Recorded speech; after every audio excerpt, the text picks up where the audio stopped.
G'day geeks, my name is Chris, and in this video I'm going to show you some of the cool stuff I picked up at Nexus, which was held on the 12th of July, and also PCAF, which is Perth Comic Arts Festival, which was held on Sunday the 13th of July. So a busy weekend filled with geeky stuff, lots of people, lots of cool things to see, and some of the things I picked up, which we're going to look at in this video.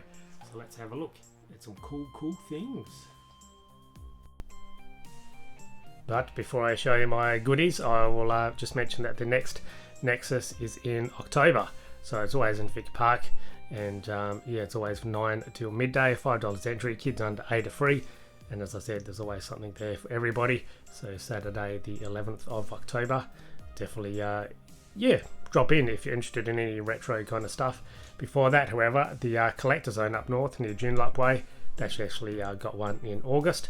So the 24th of August, which I think is usually a Sunday, and that's at the Edith Cowan University there in Joondalup. So a couple of other options: Collector Zone Toy Fair in August, and the next Nexus in October.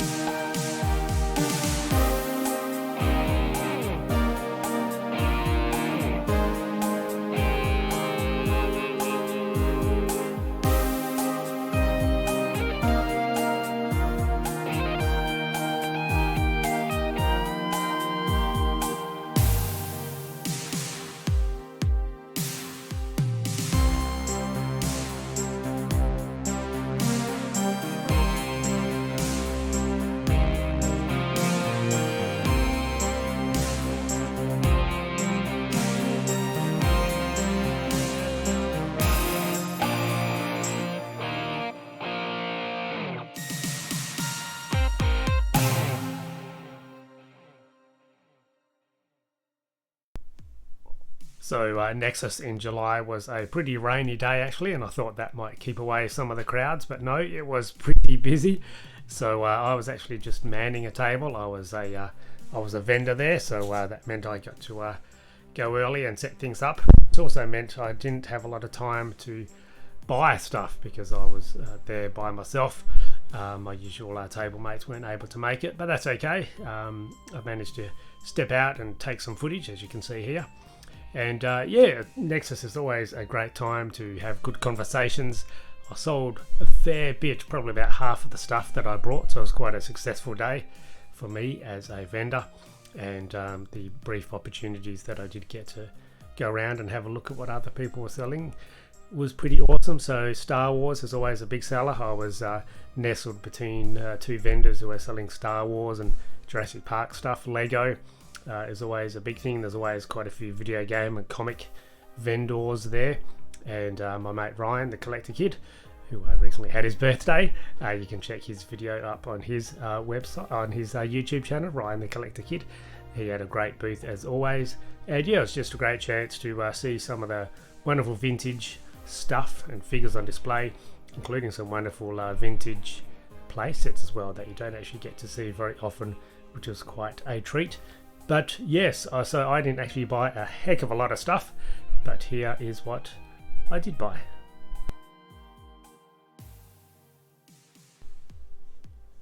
So as I said, I sold a lot of stuff, but I didn't necessarily buy a lot of stuff. So I only spent $10 actually at Nexus, which is very rare for me. Normally I come home with a couple of bags at least of goodies, but I'm starting to get a bit more focused, and I don't want to fill up my displays with big bulky items and figures that I may not enjoy. So I thought I'd just focus on comics. So I managed to pick up this. This is Back Issue magazine. So this is number 16 from June 2006. Back Issue magazine is awesome. They've been going from Two Morrows Publishing. They've been going for 20 plus years, I believe. Still around, and they mainly focus on comics histories, interviews, articles, reviews, retrospectives, that kind of thing from the 70s and 80s. And they do a lot of really fine work in the comics history space. This particular issue grabbed my attention because it's got an awesome G.I. Joe cover there by Mike Zeck, but it also focuses on kind of the 80s cartoons. So we've got He-Man, Transformers, Superpowers, and a whole bunch of good stuff. And that's really my jam, or that kind of history stuff. So yeah, and an unmade Wonder Woman cartoon and toy line, I believe, and yeah, just a whole bunch of really cool stuff. So I like this stuff. So if you are interested in the history of comics and just interviews with writers, artists, it's a great way to kind of find out stuff that you didn't necessarily know. And they always put in this kind of stuff as well, like pencil artwork, original art, that kind of stuff. A bit on the He-Man cartoon and comic and toy line, and a bit of Jack Kirby's work on the Superpowers line, a bit of G.I. Joe. Look, something for everybody. So yeah, it's pretty awesome. So very happy to grab back issue to add to my growing collection of back issue magazines.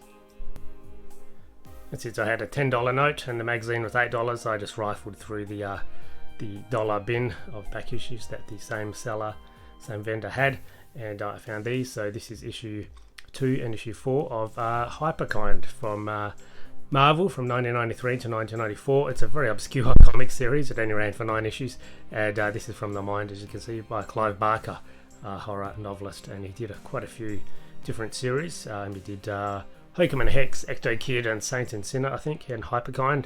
None of those series lasted very long, but it's basically, I guess, kind of a horror, supernatural, weird slant on superheroes of the time. The art is very 90s, what you would expect, and one of the wonderful things about all these back issues is the adverts, like this wonderful Spider-Man X-Men game, and yes, just all the ads. And as I said, the artwork is very 90s, a lot of cross-hatching and awkward poses, and there's a Simpsons game ad, so pretty cool.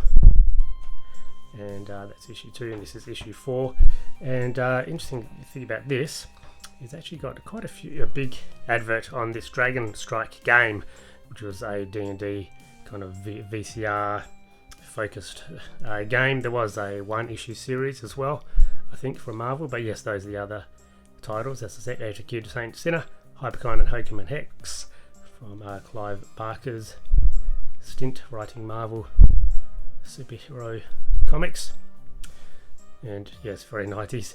And there's another double spread page ad for the Dragon Strike kind of board game kind of deal. So yes, it was it's being heavily promoted, this Dragon Strike game at the time. So yes, there we go, back issue magazine for $8, and a couple of very obscure Marvel titles for $1 each. That's all I got from Nexus, but I'm sure at the next one in October I'll probably buy more stuff. Right, from Nexus, the other wonderfully arty and geeky event that was held in Perth recently was PCAF, which is Perth Comic Arts Festival. That's been held every year since 2017. Originally it was held at ECU, it is Cowan University, and now it's being held at the State Library of Western Australia, and it's just an awesome weekend. So Saturday is a day for workshops. People learned about the wonderful artistry that goes behind making comics, and then Sunday is the market day where they have dozens and dozens of vendors selling their own stuff, and it was just a delight to see people coming in from interstate and overseas, and some wonderfully talented professionals, and also some kids and teenagers giving it a crack and making their first comics, which was just awesome. And then obviously there was people selling not just comics, but like stickers and posters and prints and that kind of thing. So I went with a couple of friends of mine who'd gone for the first time, and it was just a lovely experience. I chatted with the wonderful people from Gestalt Publishing.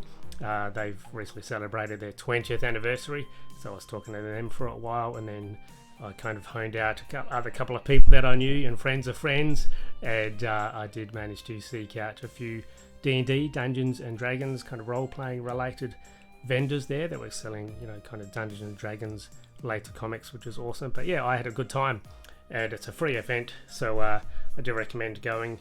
It's very kid-friendly, so yeah, a great family time. And Gestalt, to celebrate their 20th anniversary, had a huge booth, but also had some stuff on display and artwork and all that kind of thing. It was great, so I really enjoyed it, and I picked up a few things. So you always get a little pamphlet showing you what's going on, and yeah, all the different vendors and stuff, and all the people that are speaking, and then you get this little awesome, well, not little but rather large tale down, and this is basically just an anthology of all the people having different, or the artists on display, showing some little comic short stories. So yeah, pretty awesome time. Follow them on social media to be caught up to date on all the different events. I believe they have monthly meetups and all that kind of stuff. So if you are in the Perth area and you are interested in learning how to make comics or graphic design, any of that arty kind of stuff, writing, I definitely recommend that you follow PCAF on the socials and go along to their regular events. Now let's have a look at the stuff that I picked up. One of the first things I knew I wanted to pick up was this. This is the Coffee Table graphic novel. This is by local creators, Kieran Alexander and Christopher Wood. I know Kieran from his time working at Quality Comics, the comic shop here in Perth, and this is his debut novel, which is awesome, graphic novel. So it's basically just a couple of remakes and the magical coffee table, and wonderful art by Christopher Wood. It's got a bit of a bio, and yeah, it's really quite awesome just to see this wonderful line work and wonderful story, and I'm very encouraged when people just chase their dreams and publish stuff like this. So yes, I actually haven't read this yet, but I've heard wonderful things, so I'm going to give this a go, and hopefully this duo publish more stuff in the future. So this is available also at Quality Comics in Perth if you didn't manage to pick up a copy at PCAF. So there we go, the Coffee Table. I spent the longest amount of time at the Gestalt Publishing booth and just admiring all the work that they've kept putting out over 20 years. It's just very impressive to see. So congrats to Wolfgang and all the team there at Gestalt. So I picked up Dark Heart issue 2 and 3, and this is from their awesome Indigiverse line of comics, and this is basically a kind of a superhero, supernatural themed book, and it's wonderful to see that Gestalt are really giving Indigenous creators and up-and-coming creators some wonderful opportunities to tell their stories. So there's Dark Heart. I also got this signed by Katie Horton-Ward, the creator, which was very nice of her, and this is containing chapters 2 and 3. I think she signed it there. There we go, lovely. Okulan, so issue 1 containing chapters 1 and 2. Haven't read that, and I think I read this when it first came out digitally, but this is the hardcover of Here Be Dragons from the Deep. So you may remember this is a short-lived animated series from a few years ago, co-created by Tom Taylor, and this is very kid-friendly, family-focused series of underwater adventure-themed kind of adventures. So yes, very happy to get the Deep. So yeah, Gestalt do a lot of diverse stuff, and there is certainly something for everybody. So very happy to spend some time at the Gestalt booth. I also wanted to pick up this from my friend Luke Milton. Luke I've known for years. He's a very talented creator and writer, and I picked up his Animals Rule This Land book, and I know he's working on his second one. He lost his keys in space, and this is a more kid-friendly mini comic by Luke and Lizzie Lang, and this was also available at his store there at PCAF, and it's a pretty cute, and it's got a very unique art style. So yes, there we go, the Unbelievable Hedge Wizard. So just check out Luke Milton again on his website or the socials to follow him and his work.